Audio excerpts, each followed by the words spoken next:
So the terms lactate threshold and blood lactate levels get thrown around a lot. I just retested my threshold. So today I'm going to explain to you what those terms mean, how to retest it for yourself, what a ramp test is, where you can go to get the tools to test it at home if you don't want to go somewhere to do it. And then if you stick around to the end, I'm going to show you exactly what my numbers and my measurements were from that test, and then how I use those measurements to calculate what I need to be running and what paces I should be doing in my quality workouts throughout the week. Okay, so I am getting set up for lactate threshold testing today. I got Coach doing something behind me. I'm not sure what he's doing back there. I've seen him running for like 20 seconds on the assault runner sporadically, so I'm guessing he's getting some strides in, but he tells me what you're doing.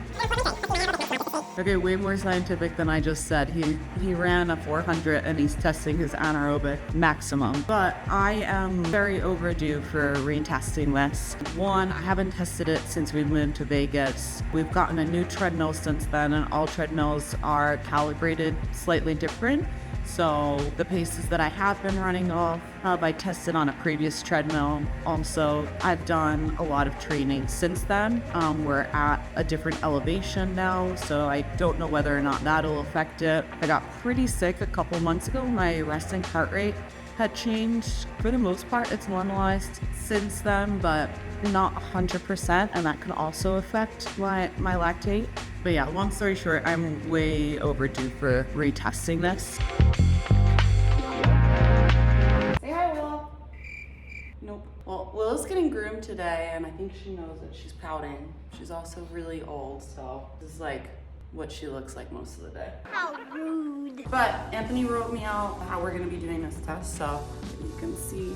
I'll do a 15-minute warm-up, and then each of these are 5-minute intervals. So we have 8 5-minute intervals. I'll be starting on an 8.6 and then moving up. Oh, it's not exact every time. 0.4? No. Anywhere from 0.3 to 0.4, I'm moving up, except for the last one. The last two, it's like 0.2. So the last interval will be an 11.0, which will definitely be way outside of my range. I can tell you that. I mean, not outside of my range in that I'm not gonna be able to do the 5 minutes, but I will have popped in terms of I'll be over my lactate threshold. But if for some reason I haven't, that's when I will have to add like a 9th or 10th interval, but I don't anticipate that happening. So she's on her 8th interval. We're actually gonna keep going. Oh, and so you're gonna see me doing this on the treadmill. A lot of people can do it on the track or out on the road, but because almost all of my quality workouts are done on the treadmill, it just makes more sense for me to be testing on the treadmill, but of course this can be done anywhere. We're just showing you how you can do this at home. Of course, I think I'll have to show you where you can also access the equipment to get it, but we just got it off of Amazon, honestly. I've never taken ketones before this, and I usually only take them after, but it gives me a little extra 100 milligrams of caffeine. So I don't know if this ruins the data. Definitely ruins it not being consistent for sure. I'm gonna have this for now, and I'm definitely gonna have a gel before I start, but probably another caffeinated one. Not that I need that much caffeine, but... What shoes are we wearing? Oh yeah, these are different too. So I'm wearing Alphaflies, I think. I'm gonna warm up and see how they feel on the treadmill, because I'm not sure. But if I decide I don't like them on the treadmill, I'll go back to my Sauconys.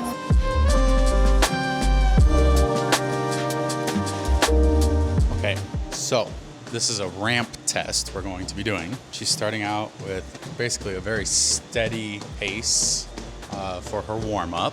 I mean, it's a faster pace than I normally warm up at. It's a 8-minute mile. I just did what was written. We got a towel this time on the side of the treadmill to help with wiping and swiping, because there's only 60 to 90 seconds between each interval. I wanted to make sure that we're being as efficient as possible. I got a secondary clock right there, so when you start, I can tell how much time has elapsed between the rest periods. We'll clean your hand and take a reading. Yeah, so lactate's an indicator of fatigue. So there's a point at which your body produces and clears lactate at the exact same level, and that's what we're looking for, is your homeostasis. It is pretty warm in here. It's about maybe 80 degrees in here. More than 80 degrees. More than 80 degrees More than Fahrenheit. 80 degrees Fahrenheit, maybe 85 degrees inside the garage with the fan on. Last time we tested your lactate, it was at elevation. and we're about 2,500 feet lower, 3,000 feet lower than we were. So we'll see.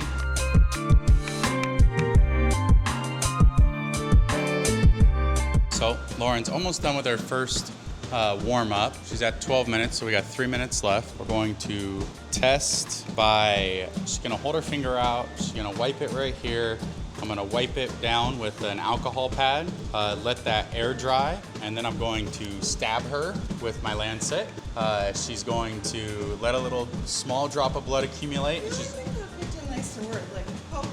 Poke her. I'm gonna poke her with the. I'm gonna penetrate her with the with the lancet. Family friendly. Okay.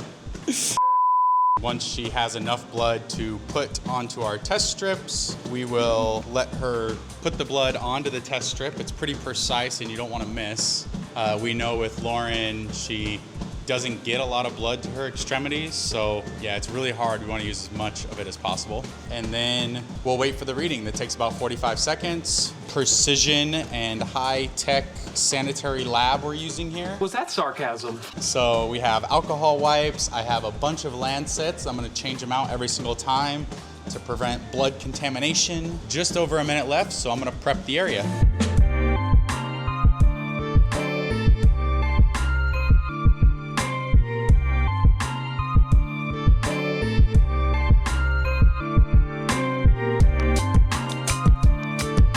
Also, I'm doing this with my husband, but if you have somebody else doing it, they should be wearing PPE, so like gloves and stuff, because it is like automated fluids. Yes. 0.7. So we'll get going here in just a minute. We're gonna start with 5 minutes at 8.6. Ready?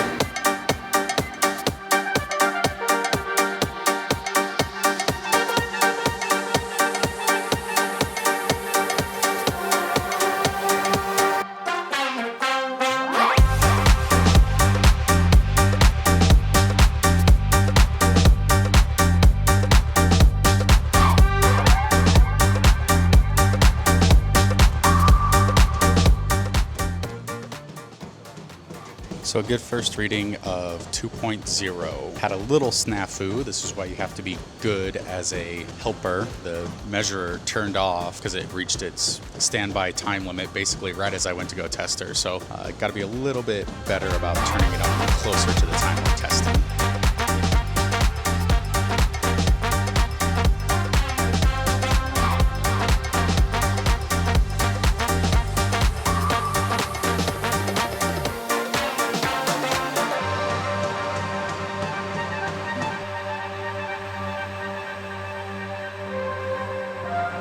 So she's on interval number 3. So for interval number 3, we are looking at 9.6 miles per hour. And 9.6 is 6 minutes and 15 seconds per mile. Looks like she's just cruising along, looking good.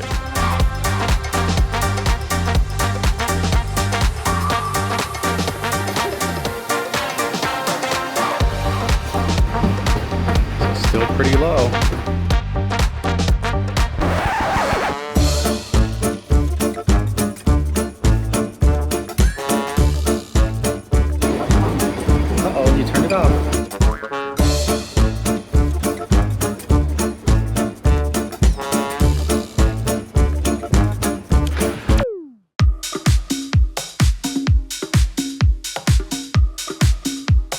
Definitely got enough blood that time.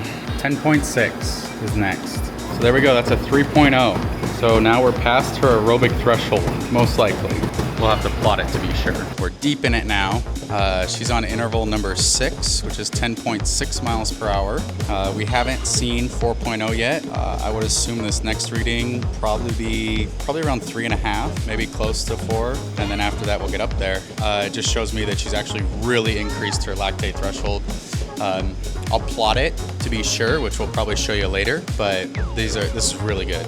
This is really good readings. So 2.6, she's staying super low. So it went down a little, probably just more clearance. This is interval number 7 and we haven't crested yet, so looking super good.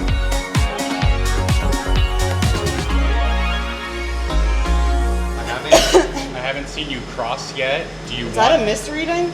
Probably not. Do you want to keep going if it's not there? Yeah. Okay. It should be 11.1 because you haven't crossed. I thought you would cross by now. Put it at 11.1. So she's on her 8th interval. We're actually going to keep going because it hasn't broken to the upward side yet. So this interval is actually going to be 11.1, and I'm going to start making a little bit more dramatic of an increase after this because we're really just looking for that spike up. So these are really fun to do over and over, this testing. The last time we did it, there was not a dramatic increase from the time before. So she's been running at 9.7 as her aerobic threshold. Her numbers are not exact. I know a lot of sports scientists will measure exactly at like your 2.0 and your 4.0. We've done it enough times with Lauren that we kind of know where she's gonna be fluctuating at.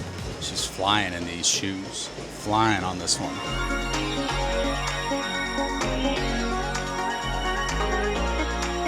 You're 1 minute on rest right now. How you feeling? Like we've been doing this a long time. You're at 70 seconds of rest, so you gotta go in the next 20 seconds. Well, I don't know what I'm going to. 11.4. There we go. So there's the first spike reading. So this is definitely her last interval now. This one crested that 4.5, which is over what she usually does it at. So perfect.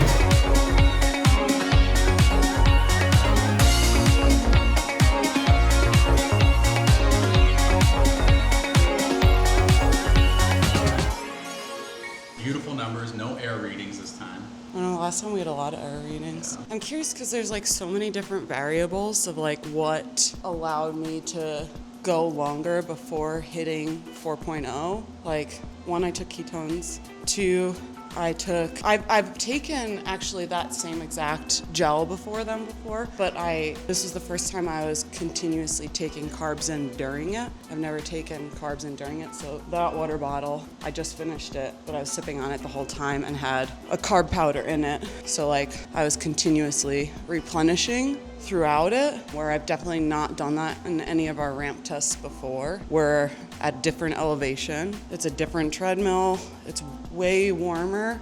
You were 50 minutes in and you ran 5 minutes at a 5:15 mile pace. Do you think you can run a sub 5 minute mile? No, I would love to. Right. I'm not a power athlete. That just takes like so much more power. I don't know. I would love to go under 5 minutes for a mile, but I don't know. I don't think so. 1, the treadmill's different than being on the track. I mean, that was like 15 seconds shy of hitting a mile in that last interval. So, and I felt comfortably uncomfortable. Like I for sure was not comfortable, but like I could have kept going. Like I could have finished the mile. The best way I could describe it is like the last one was comfortably uncomfortable. Like I was not comfortable, but like I wasn't out of control where I'm like, I don't know if my next step, I'm gonna fall off the back of the treadmill. Okay, I have just finished, and by just I mean 2 weeks ago, retesting my blood lactate levels on the treadmill. So I have 2 different test dates up here. The top test date is from December of 2024, and the test date below it is the one that I've done most recently. It was April 14th. On the far left-hand side is the speed in which I was running in miles per hour on the treadmill, and then it's correlated on the left-hand side of what my blood lactate reading was from the meter. Okay, so we're gonna go over what these numbers actually mean. Now, when I did the test, Anthony was there with me, helping me take my blood, and then he would wait for the number to come and write it down, because I didn't have the time to also wait for the number to come up and start running within the window that I needed to. So it's really helpful to have another person there. From there, we took the numbers and then we plotted them on this graph. And by we, I mean Anthony. And I'm gonna let him take over a little bit more in terms of what this means. But if you look at, there's obviously 2 different plot lines. The top line is the one from this past December, and the bottom one is from the one that I recently just did. So this first interval was your warm up. What I'm noticing here is like there was a big jump from my warm up to the first interval, and I think that's because I took a little bit too much time resting in between my warm up before I actually started, which it really wasn't much, but obviously my body wasn't ready to start the workout like I should have. I should have started the workout way closer to my warm-up time, because you'll notice that it's settled after that first interval. So you can see from the past graph that between 9.4 to 9.6 was her first lactate threshold 1. or LT1. That's about marathon pace. And when we get to the ones that we just tested, it's between 10 and 10.3 where that marathon pace went to. So she's accumulating less lactate. So it looks like about 1.0 less millimoles per liter between 10 and 10.3 now, as opposed to 9.3 and 9.6. The one that we're really looking for is most sports scientists will tell you it's at like 4. But that's for general population. We've measured Lauren quite a few times and we know that it's a little bit lower than 4 for her, where her graph starts to turn up like this, where it starts to accumulate and spike. So the point that we're looking at now is this one at 9.9 on the past graph and 10.8 on this one, where that's your anaerobic threshold or about your 1 hour pace. Because you can see the interval after that and the one after that, it really started to spike and it would just keep going higher or be unsustainable after that. And the reason is because 4 is the estimate, but you can see this is the point where she's accumulating more lactate in her blood than her body is able to clear. This point is what would be homeostasis in terms of the amount of lactate in your blood and the amount that you're clearing is equal. So that's the pace you want to run at the entire time. That's the fastest sustainable pace for a given duration. So in HYROX, we're, at least in the division I'm in, we're running for around an hour, which is what makes this information incredibly helpful. Okay, so if we disregard that first 15 minutes of warm up, the paces that I was running for each 5-minute interval started at 6:58, then a 6:31, 6:15, 6 minutes, 5:50, 5:40, 5:33, 5:24, and my final 9th interval was at a 5:16. So we made bigger jumps at the beginning because we knew it was further away from the points we were looking for. When we got towards the end, we were getting really close to where your lactate threshold, your anaerobic threshold was. So we wanted to make sure we got it close. So we did jumps that were 0.3 miles per hour instead of half a mile per hour, just so we could zero in on it. And then it went pretty quickly up from there. So we use this information on the blood lactate testing we've done. So I can see the last few blocks of training. So we make these graphs like this after each block of training every time we retest. So we have older and older tests and we can just see visually if that training block we did was effective. And obviously this last one we did was very effective. I should definitely be testing more often than I do. It's a tedious setup, but it's very informational, so it's important that I do it. But often, like, the thought of setting everything up and doing it makes it happen less often than it probably should. So based off of these numbers, like, and the plots on the graph, what does that mean? So we use this to figure out like what I should be running when I'm doing threshold workouts. Now, a lot, not all, but a lot of professional runners will test their lactate levels in their blood every single time they're doing a threshold workout to make sure, because it's going to be different on a day-to-day basis, just to make sure that they're in the correct range. I don't do that. As I just mentioned, it's really tedious to do this setup. And it would also mean that Anthony has to be available to help me every single time I'm doing a workout, which is just not realistic for our life. So what we do is we get like a base idea and a range of like what I should be running in when I'm doing my threshold workout. So based off of this new graph, what does that mean I should be running my like threshold workouts at? What pace is that? Right. So when I prescribe aerobic threshold, LT1 workouts to you, they're between, I'd say, about a 10.1 to a 10.3 based on this. And your anaerobic ones are between a 10.6 to 10.9, somewhere in that range. That's a huge jump from what I have been running everything at. So while it's going to be helpful for me to see like on paper what the goal to reach up to is, that's more of a jump than I would like to make, just like jumping right into it. So I don't plan on doing my new upcoming thresholds immediately at that pace.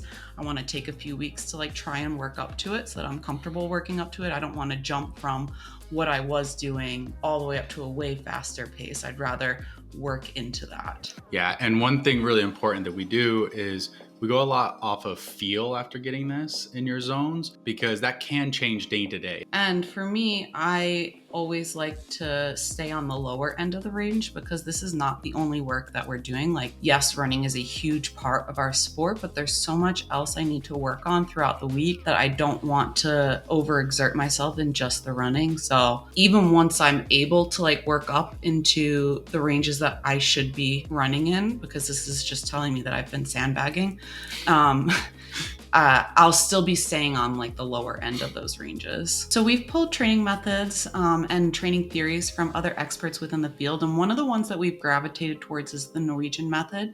And they do a double threshold in their week. Now, the way we've brought that into how we train for hybrid, I'm going to let Anthony explain in terms of like how we're adapting a double threshold to a hybrid program while trying to mix in everything else that we're doing that's not running. What we do is we use the Norwegian method as a base, but instead of doing a second run on the double threshold days, we'll do the original run in the morning, and then in the evening we'll do the same work on a machine at a little bit faster of a pace to make sure that we're hitting the anaerobic threshold piece, trying to maintain her blood lactate levels, or anybody we coach is, within that same proper level to get the engine benefits.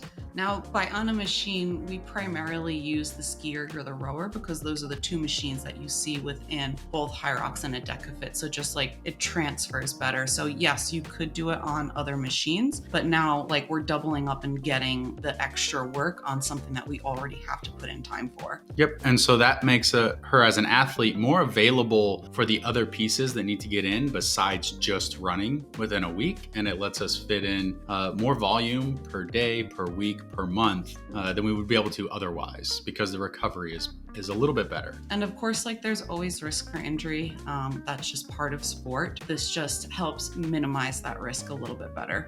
Having this information will help tailor my workouts leading into World Championships this June, but it's also just a huge confidence builder to be able to see data that shows improvement in fitness. I mentioned in my last video that it feels really good to work hard and then to see that you're making progress in something. So I had mentioned that I think there's still a lot of progress I can make in the open division, and that's just like super exciting to me. It's the same thing with working on my threshold running. I'm so excited and so rejuvenated being able to see data that shows I'm getting faster and I'm also able to sustain these higher paces. So I don't know, it's just so much fun. I really don't look forward, honestly, to doing the testing, but once it's over and I actually get to see the progress that's been made, I love that. I love the actual workouts. It's just like the tests kind of, it's time consuming and I just want to like work hard. So